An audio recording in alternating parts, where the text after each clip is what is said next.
Hello and welcome back everyone. I'm Anuj from Adyan Sarthi and today we are starting fifth video of our playlist vectors. And in this video we're gonna look at addition of vectors. So keep watching, keep learning. Hello and welcome back everyone. I hope you all are following the order. तो आज हम चालू करने वाले addition of vector. ठीक है, तो हम एडिशन ऑफ वेक्टर्स को समझेंगे.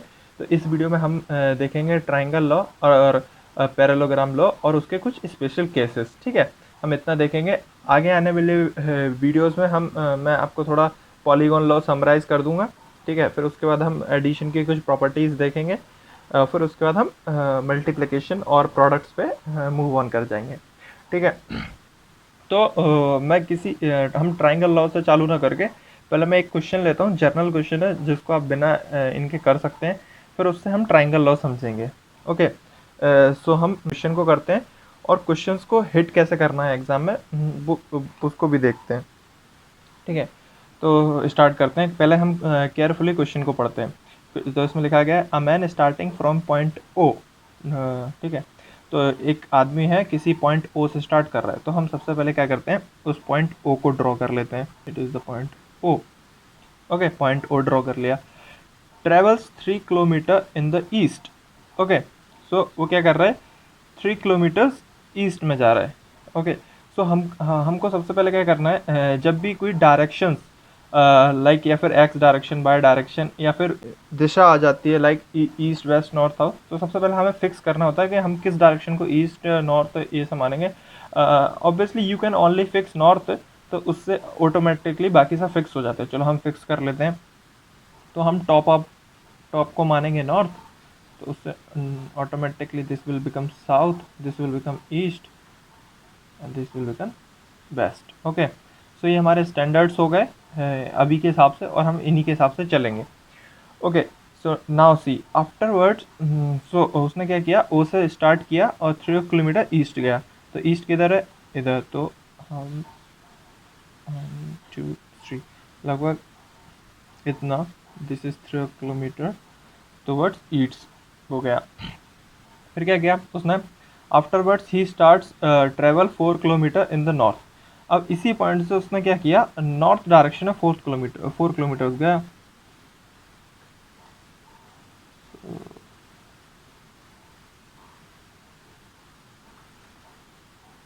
Okay, and sorry for my bad drawing. ठीक है, तो इतना इसमें दिया है कि पहले वो 3 किलोमीटर ईस्ट साइड गया, देन 4 किलोमीटर नॉर्थ साइड गया. Okay, find his displacement from the starting point. अब हमको क्या करना है, स्टार्टिंग पॉइंट से इसका डिस्प्लेसमेंट निकालना है. ठीक है, अब डिस्प्लेसमेंट क्या होता है, ये तो आप आई होप सभी को पता होगा, मगर जिनको नहीं पता, शॉर्टेस्ट डिस्टेंस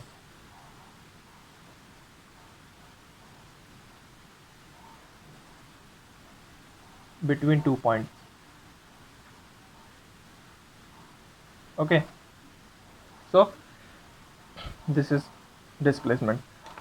So हमको सीधा सा दिख रहा है कि अगर हम यहाँ से डिस्प्लेसमेंट निकालें तो वो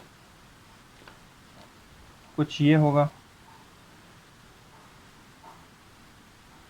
ओके, सो हमको ये इसका डिस्प्लेसमेंट वेक्टर, हम इसको कैपिटल डी नाम दे देते हैं, हमको ये निकालना है.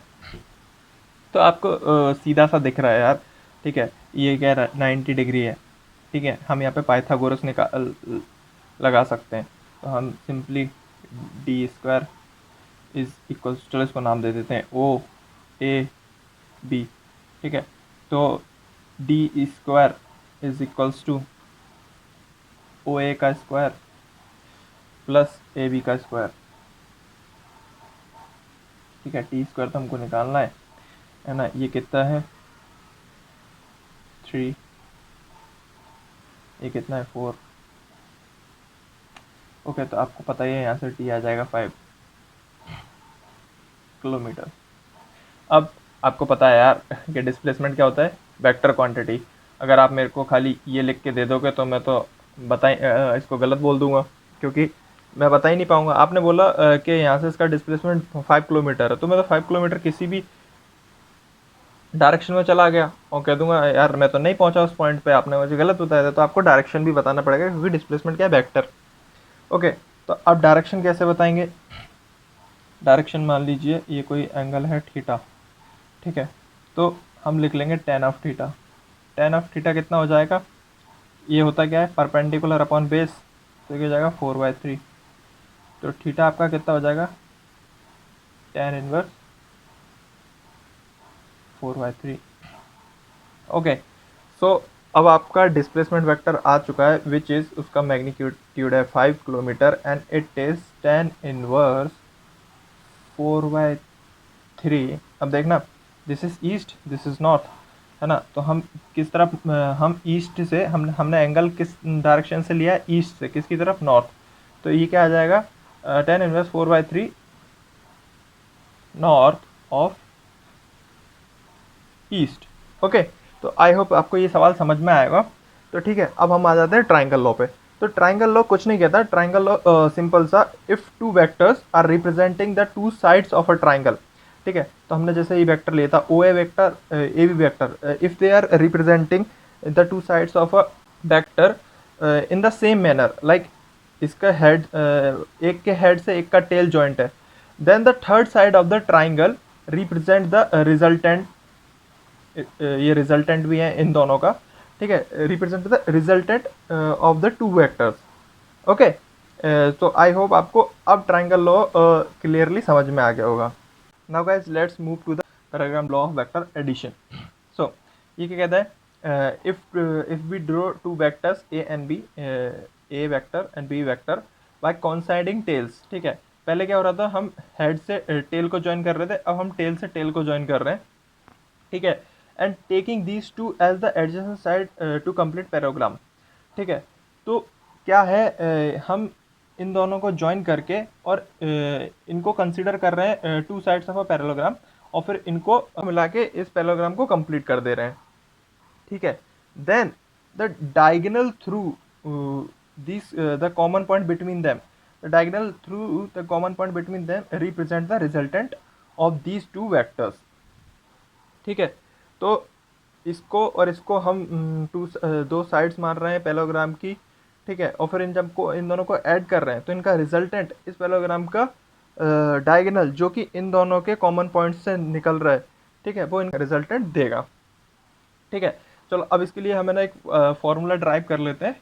ओके, सो हेयर, देखो, सबसे पहले हमको क्या करना है, ये जो आर है, आर की वैल्यू निकालनी है, ठीक है, तो आर की वैल्यू निकालने के लिए हमने क्या किया, जो ए बी था इसको और एक्सटेंड कर दिया, ठीक है, और देखो, हम मैंने इससे पहले वाले वीडियो में बताया था कि आप वेक्टर को फ्री स्पेस में मूव कर सकते हो, ठीक है, तो जो ये वाला वेक्टर है, क्योंकि ये पैरेलल है बी के, ठीक है, और डायरेक्शन भी इन दोनों का बिल्कुल सेम है, तो इफ़ इट इज़ बी तो हम इसको भी बी कंसिडर कर सकते हैं, है ना, तो आई होप ये आपको समझ में आया होगा, है ना। अब now look, if angle between a vector and b vector was theta, now here it is also b and it is the direction of a, तो ये जो एंगल होगा वो भी थीटा हो जाएगा, ठीक है। अब हम क्या करते हैं, इसका b का प्रोजेक्शन ले लेते हैं दोनों साइड, तो हम इससे क्या निकाल लेंगे, बी ई निकाल लेंगे एक तो बी ई कितना हो जाएगा, vector B cos of theta, और हमारा सी ई कितना हो जाएगा, सी ई ये कितना हो जाएगा, बी साइन ऑफ थीटा, ठीक है। तो हमने क्या करा, ये दोनों निकाल लिए, ठीक है। चलो अब हम क्या करेंगे, अभी हमको निकालना है रिजल्टेंट आर, ये निकालना है, तो इसके लिए हम लगाएंगे पाइथागोरस। हम पाइथागोरस लगाएंगे किसमें, ये जो राइट एंगल ट्राइंगल दिख रहा है आपको, ठीक है, मैं इसको एक बार ट्रेस कर देता हूँ, तो आप प्लीज़ कन्फ्यूज मत हो जाना, आपकी सहूलियत के लिए इसको ट्रेस कर रहा हूँ, ठीक है। जो ये ट्राइंगल है, ये इसमें हम लगाएंगे पाइथागोरस, तो इसमें पाइथागोरस कैसे लगाएंगे, दिस इज द डायगोनल, तो it will become AC square is equals to, this is AE square, okay, AE square plus CE square, okay, तो हम AC स्क्वायर तो हमको पता है, दिस इज हमारा R, ठीक है, तो R का स्क्वायर, AE को हम ऐसा लिख सकते हैं, AB प्लस बी ई का square. Okay, now this is the C E का स्क्वायर। ठीक है, अब हमको क्या करना है, इनकी वैल्यूज़ डाल देनी है। ठीक है, ए भी आपको पता है वेक्टर ए है, plus O sorry this is B E. Okay, तो बी ई का वैल्यू आपको यहाँ से पता है, this is B cos theta. Okay, इसका whole square, plus C E का वैल्यू आपको पता है, this is B sine of theta. Okay, अब इसको हम थोड़ा सा सॉल्व कर लेते हैं अच्छे से। ठीक है, मैं इसको अभी नहीं लिख रहा हूँ क्योंकि मेरे को थोड़ा सा स्पेस चाहिए। ठीक है, तो this will become A square plus B square cos square theta plus 2ab cos of theta plus B square sine square theta. ठीक है, ऐसा कुछ हो जाएगा। अब इन दोनों में से कॉस स्क्वायर साइन स्क्वायर हम कॉमन निकाल लेंगे, तो आपको आइडेंटिटी तो आई होप सबको याद होगा। Cos square theta plus sign square theta 1 होता है। ठीक है, तो ये कुल मिला के हो क्या जाएगा, ए square plus B square 2ab cos of theta. ठीक है, अब ये किसके इक्वल था, आर स्क्वायर के। तो हमारा आर क्या हो जाए, आर का मैग्नीट्यूड। ओके, तो ये फॉर्मूला हमें खाली मैग्नीट्यूड देगा। आर का मैग्नीट्यूड क्या हो जाएगा, ए square plus B square plus 2ab cos of theta. ठीक है, तो ये तो हमें आर का लेंथ, इसका मैग्नीट्यूड पता चल गया। अभी हमको आर का डायरेक्शन, तो हम क्या करेंगे, देखो आर का डायरेक्शन देने के लिए हम किसी भी एक वेक्टर से, या तो ए से या बी से, इसका एक एंगल निकाल लेंगे, ताकि हम, क्योंकि हमको एक वेक्टर पहले से स्पेसिफाइड है क्वेश्चन में। ठीक है, क्वेश्चन में अगर एक वेक्टर स्पेसिफाइड है तो हम उसी से अगर रिजल्टेंट का एंगल निकाल ले, तो इन अ वे हम रिजल्टेंट का भी डायरेक्शन निकाल लेंगे। ठीक है, तो हम यहाँ से लिखेंगे टेन अल्फ़ा। ठीक है, तो टेन अल्फ़ा, टेन क्या होता है, perpendicular upon base. This is perpendicular and this is the base. So what is the perpendicular, इधर C E, and the C E is B sine of theta. Okay, and the base is A E, so it is a plus b cos of theta. This is a plus b cos of theta. Okay, तो यहाँ से आपको tan alpha मिल गया, तो यहाँ से आपको alpha मिल जाएगा tan inverse b sine of theta a plus b cos of theta. Okay, तो आप ठीक है, ये तो मैंने निकाल दिया, मगर आप इस फॉर्मूले को और इस फॉर्मूले को, इनको ऐसा का ऐसा याद कर ले। देखो फिजिक्स का रूल ही यही है, आपको क्या है, हर चीज़ का डेरिवेशन आना ही आना चाहिए। मगर तो आपको डेरिवेशन आता है, मतलब आपको फिजिक्स की बेसिक अंडरस्टैंडिंग है। मगर आपको ये क्वेश्चंस अगर पेपर में जल्दी जल्दी परफॉर्म करने, अपने टाइम बचाने, तो इनके जो रिजल्ट्स होते हैं ना, वो आपको याद होना चाहिए। ठीक है, डेरिवेशन तो मस्ट होना ही चाहिए। अगर आप कभी भूल जाते हो तो डेरिवेशन करके फॉर्मूला निकाल सकते हो, मगर ये जो रिजल्ट्स हैं, ठीक है, ये रिजल्ट्स भी आपको याद होने चाहिए।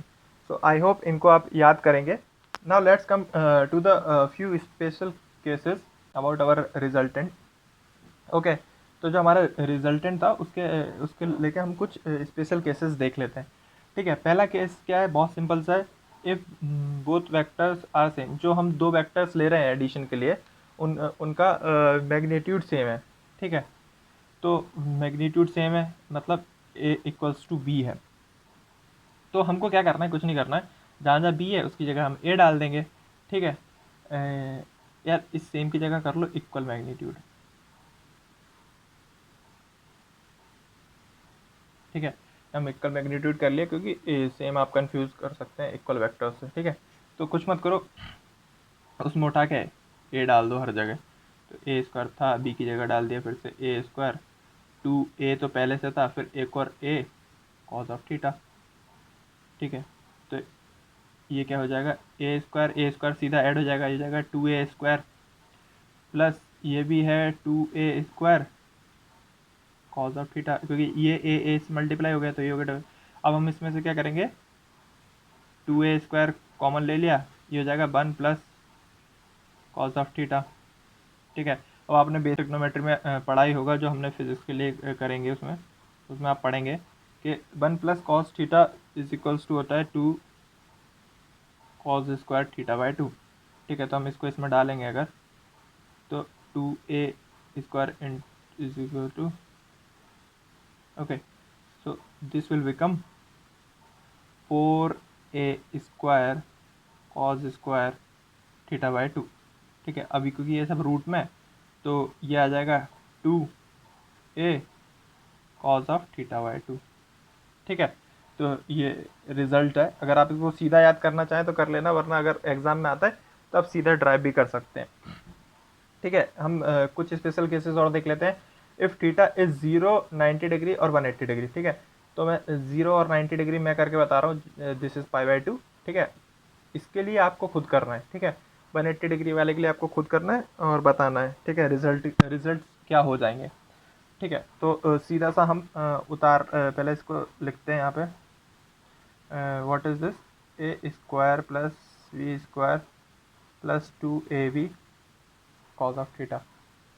ठीक है, तो 0 डिग्री हम इसमें पहले हम 0 डिग्री के लिए कर लेते हैं। ठीक है, तो इसमें जब हम 0 डालेंगे तो ये हो जाएगा ए square plus B square plus 2ab cos of 0 degree. अब कॉस 0 डिग्री की अगर आपको वैल्यू नहीं पता तो आप यहीं पे रुक जाना। ठीक है, तो इनकी वैल्यूज़ भी आपको याद कर लेनी है। ठीक है, तो वैल्यू याद कर लेना, इसकी वैल्यू होती है 1। ठीक है, तो ये जब ये 1 हो जाएगा तो ये फॉर्मूला बन जाएगा ए square plus B square plus, तो this will become a plus b का होल स्क्वायर, है ना।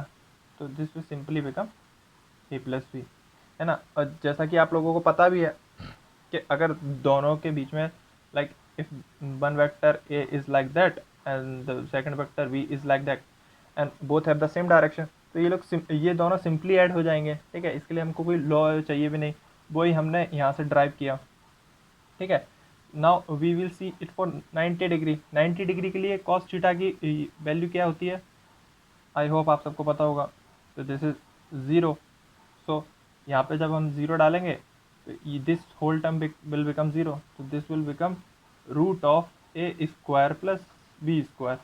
ओके, तो आपको पता होगा जब 90 डिग्री का हमने वो फर्स्ट केस में बनाया था ट्राइंगल, ठीक है, जब ये 90 डिग्री था तो इसमें सिंपल पाइथागोरस लगाई थी, और आपको पता भी होगा कि पाइथागोरस थ्योरम यही होती है।